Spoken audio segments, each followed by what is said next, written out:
Hello, today I would like to look at bad debts and provisions for bad debts. Okay, so bad debts and provisions for bad debts is one of the key areas in terms of we adjusting our financial statement. To be able to prepare and balance off your financial statement, it is very important that you have a firm grasp of bad debts and provisions for bad debts.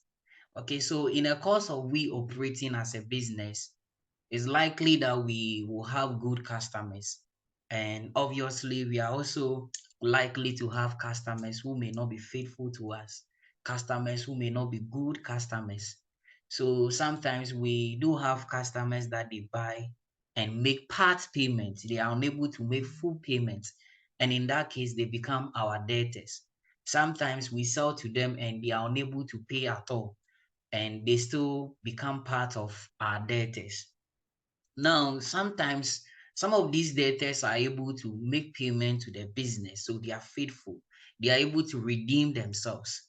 In some situations, some of these customers do not pay our debt after we've made several efforts in order to recover the debt. All our efforts did not yield any results.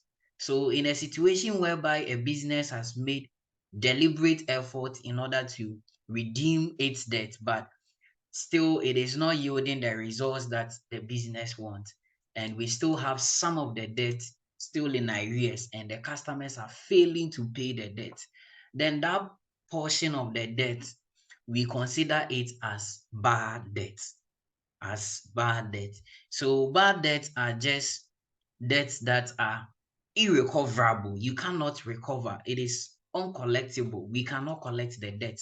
So if you sell goods to somebody and you are unable to redeem that debt, then that debt becomes a bad debt. Now, why are we so much interested in bad debt? Because we need to reflect that on the face of our financial statement. And then I said that everything that we do in accounting, we have some underlying concepts, some principles, rules, and regulations that will guide our actions in terms of we preparing the financial statement. And if you look at the first video on accounting concepts and conventions, there was one concept that said that the accountant should not be in a haste in order to anticipate for profit, but he should rather make provisions for possible losses. So possible losses like bad debts. And that concept is the prudence concept. Okay, so that is the whole idea about bad debts. So we need to be able to critically analyze a situation whereby we will consider a particular debt as bad and how we will treat it in preparing our financial statements. So we'll look at this very question and then analyze it well so that we have an appreciation for the treatment of bad debts and to also understand it very well anytime we are faced with a question like that. Okay, so we may have a question where we will have debtors figure to be 15,000, and then the question will tell us that we have bad debt and the bad debt is 5,000. So it means that out of this debtors figure, that 5,000, there is no way we'll be able to collect the 5,000.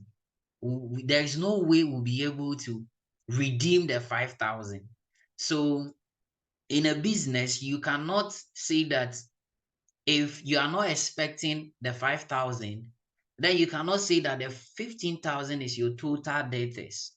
The bad debt should be able to reduce the debtors figure because let's assume that I'm owing you and you are expecting that I will not pay part of the amount. Then you are not expecting me to pay all. So we want to more or less look at what is the good debt. If 15,000 is our debtors figure, people who are owing us, and then 5,000 is bad debt. It means that 5,000, we are not expecting to get the 5,000. Then the question you need to ask yourself is, so what is the good debt?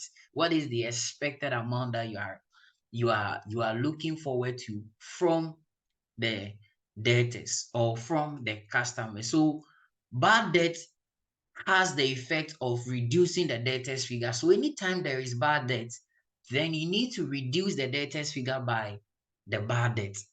So that is what I've just illustrated here. So we have expected amount to be recovered. So this is the amount that we can recover, 15,000 minus the bad debt, and that is 10,000. So it means that we can only expect 10,000. We can only recover 10,000. So these are some of the things that we need to get ourselves abreast with, so that anytime we are confronted with scenarios like that, we'll be able to solve and be able to confidently balance our financial statement. So this is just an introductory video for bad debts, just to give you a fair idea about the meaning of bad debts and how we'll be able to um, treat bad debts on the face of the financial statement. And then also we'll be looking at how to make provisions for bad debt. Sometimes we'll be making provisions for the first time. In some situations, we'll be making provisions for the subsequent period. So in that case, how do we make provision for that? So this is just an introductory video for you to understand. You need, if you have any comments, you have any question, you can just put it on the comment section. And thank you for watching this video.